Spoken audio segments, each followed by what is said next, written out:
Hi hello నమస్తే welcome to my channel.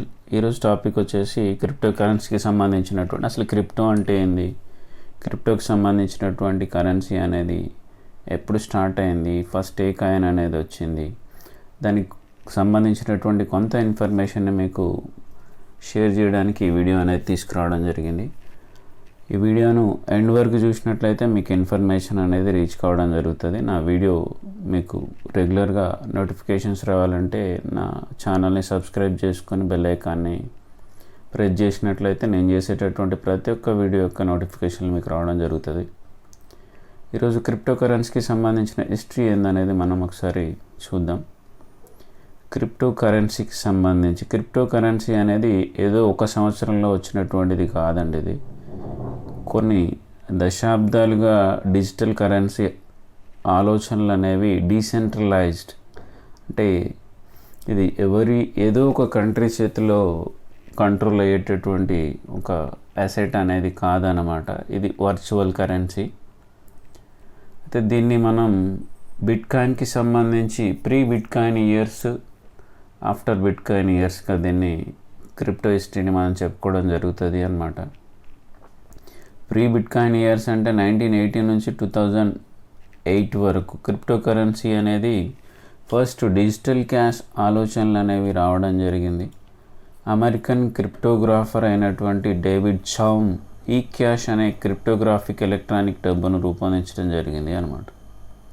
తర్వాత 1990sలో Digi cash ద్వారా దీన్ని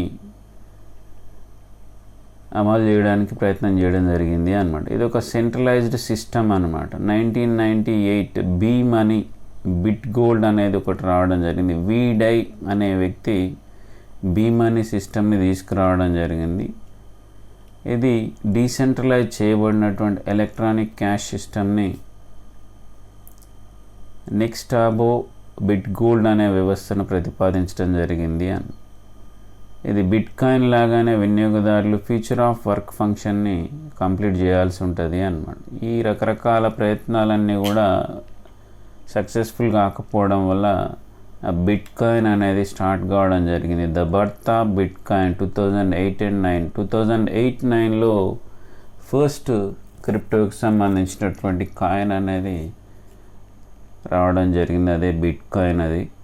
ఇది క్రిప్టో కరెన్సీ హిస్టరీలోనే ఒక మెయిన్గా మనం చెప్పొచ్చు. 2008 అక్టోబర్లో సతోషి నకామోటో అనేటటువంటి మారు పేరుతోనే ఒక వ్యక్తి లేదా ఒక గ్రూప్ ఆఫ్ పీపుల్ బిట్కాయిన్ని peer to peer electronic cash సిస్టమ్గా ఒక వైట్ పేపర్ని క్రిప్టోగ్రఫీ మెయిలింగ్ లిస్ట్కి పంపించడం జరిగింది అన్నమాట. ఈ బిట్కాయిన్ యొక్క ఇన్నోవేషన్ అనేది బ్లాక్ చైన్ టెక్నాలజీ మీద డిపెండ్ అయి ఉంటుంది అన్నమాట. దీని మీద ఏ బ్యాంకు సంబంధించినటువంటి అధికారం అనేది లేకుండా డీసెంట్రలైజ్డ్ సిస్టమ్ మీద డిపెండ్ కావడం జరుగుతుంది అన్నమాట. మొదటి బ్లాక్ని బిట్కాయిన్ సాఫ్ట్వేర్ విడుదల చేసినటువంటి మొదటి బ్లాక్ని జెనిసిస్ బ్లాక్ లేదా మైనింగ్ చేయడం ద్వారా బిట్కాయిన్ నెట్వర్క్ని ప్రారంభించడం జరిగింది అన్నమాట. ఇది మొట్టమొదటి క్రిప్టో కరెన్సీ. ఆల్ట్ కాయిన్ పెరుగుదల 2011 నుంచి ఆల్ట్ కాయిన్స్ అనేవి బిట్కాయిన్ ఇంక్రీజ్ అయ్యే కొద్దీ దానికి సపోర్ట్గా ఉన్నటువంటి స్మాల్ కాయిన్స్ ఏవైతున్నాయో మీమ్ కాయిన్స్ కానీ ఆల్ట్ కాయిన్స్ కానీ తర్వాత వచ్చిన కాయిన్స్ అన్నీ కూడా బిట్కాయిన్ ఇంక్రీజ్ని బట్టి అది కూడా ఇంక్రీజ్ కావడం అనేది జరుగుతుంది అన్నమాట. వీటిని అంటే టెక్నాలజీ పెరుగుతూ ఉంటే కొత్త కొత్త క్రిప్టో కరెన్సీలు అనేవి ఆల్ట్ కాయిన్స్ అంటే కొత్తగా వచ్చినటువంటి క్రిప్టో కరెన్సీని న్యూ టెక్నాలజీతో వచ్చినటువంటి కొత్త క్రిప్టో కరెన్సీలని ఆల్ట్ కాయిన్స్ అంటా అన్నమాట. అలాగే name coins, light coins, Alt coins ఇలా డిఫరెంట్ టైప్స్ ఆఫ్ కాయిన్స్ అనేవి మార్కెట్లోకి రావడం జరిగింది అన్నమాట. ఫస్ట్ మేమ్ కాయిన్ 2013లో డోజ్ కాయిన్ రావడం జరిగింది ఫస్ట్ మేమ్ కాయిన్గా. తర్వాత ఎథీరియం మరియు స్మార్ట్ కాంట్రాక్ట్ల విప్లవం అనేది రావడం జరిగింది. అంటే ఇప్పుడు మనం పర్సన్ టు పర్సన్ అంటే పీర్ టు పీర్ అనేది ట్రాన్స్ఫర్ చేయాలన్నా, ఎక్స్చేంజ్ టు ఎక్స్చేంజ్ అనేది ట్రాన్స్ఫర్ అనేది చేయాలన్నా మనకి స్మార్ట్ కాంటాక్ట్స్ అనేవి అవసరం అన్నమాట. అది ఎథీరియం అనేది డెవలప్ అయిన తర్వాత రావడం జరిగింది. ఇది 2015లో ఎథీరియంని తీసుకొచ్చారు. విటాలిక్ బుటెరిన్ అనేటటువంటి ఇంకా కొంతమంది ఎథీరియంని స్టార్ట్ చేయడం జరిగింది. ఎథీరియం అనేది కేవలం క్యాష్కి బదులు ట్రాన్స్ఫర్ చేసే క్యాష్కి బదులు మాత్రమే కాకుండా స్మార్ట్ కాంట్రాక్ట్లు మరియు డీసెంట్రలైజ్ అప్లికేషన్లు కూడా అమలు చేయడానికి ఒక ప్రోగ్రామబుల్ బ్లాక్ చైన్గా ప్లాట్ఫారం అనేది తీసుకురావడం జరిగింది అన్నమాట. తర్వాత ఆధునిక క్రిప్టో యుగం అంటే మోడర్న్ క్రిప్టో ఎరా 2017 నుంచి బూమ్ అనేది రావడం జరిగింది అన్నమాట. ఎథీరియం బేస్ మీద చాలా వరకు ప్రాజెక్ట్స్ అనేవి కొత్త ప్రాజెక్ట్స్ అనేవి రావడం జరిగింది అన్నమాట.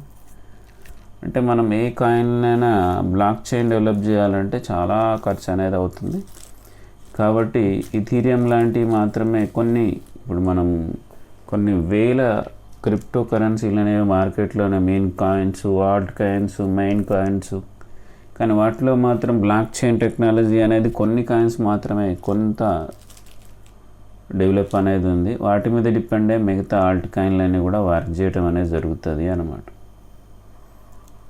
రైట్, ఇక్కడ ప్రూఫ్ ఆఫ్ స్టేక్స్ 2022 నుంచి ది మెర్జ్ ఎథీరియం తన వ్యవస్థని ప్రూఫ్ ఆఫ్ వర్క్ నుంచి వర్క్కి మార్చడం ద్వారా క్రిప్టో టెక్నాలజీలో చేంజెస్ అనేవి తీసుకురావడం అనేది జరిగింది అన్నమాట. ఇంకొకటి టోకెన్ బర్నింగ్. మార్కెట్లో ఏ కాయిన్ అనేది సప్లై ఎక్కువ ఉంటుందో దాని ప్రైస్ అనేది చాలా తక్కువ ఉంటుంది అన్నమాట. అంటే ఏ కాయిన్ యొక్క సప్లై అనేది తక్కువ ఉంటుందో మార్కెట్లో ఆ కాయిన్ అనేది అంటే టోకెన్ బర్నింగ్ అనేది important in the crypto technology అన్నమాట. అంటే ఫర్ ఎగ్జాంపుల్ మనకు బిట్ కాయిన్ అనేది చాలా తక్కువ కాయిన్స్ అనేవి మనకు మార్కెట్లో అవైలబుల్గా ఉంటాయి అన్నమాట. దాన్ని పర్చేజ్ చేసేటటువంటి మెంబర్స్ మాత్రం నెంబర్ ఎక్కువగా ఉంటుంది అన్నమాట. అందుకే దాని యొక్క ప్రైస్ అనేది అంటే 91% ఆఫ్ సప్లై అనేది మైనింగ్ అయిపోయింది already bit coin. Only less than 10% of coins మాత్రమే ఇప్పుడు బిట్ కాయిన్ మైనింగ్ జరుగుతుంది అన్నమాట. ఒకవేళ అది కూడా కంప్లీట్ అయితే బిట్ కాయిన్ వాల్యూ అనేది ఇంకా క్రోర్స్లలోకి వెళ్ళిపోయేటటువంటి అవకాశం ఉంటుంది అన్నమాట. మరి క్రిప్టోకి సంబంధించి ఏ కంట్రీస్ అనేవి దీనికి ఇన్వెస్ట్మెంట్స్ చేయడానికి కానీ దానికి సపోర్టింగ్గా ఆ ట్రేడింగ్ని యూజ్ చేస్తున్నటువంటి మెయిన్గా ఎక్కడెక్కడ ఉన్నాయి కంట్రీస్ అనేవి మనం చూస్తే ఇక్కడ మెయిన్గా మనకు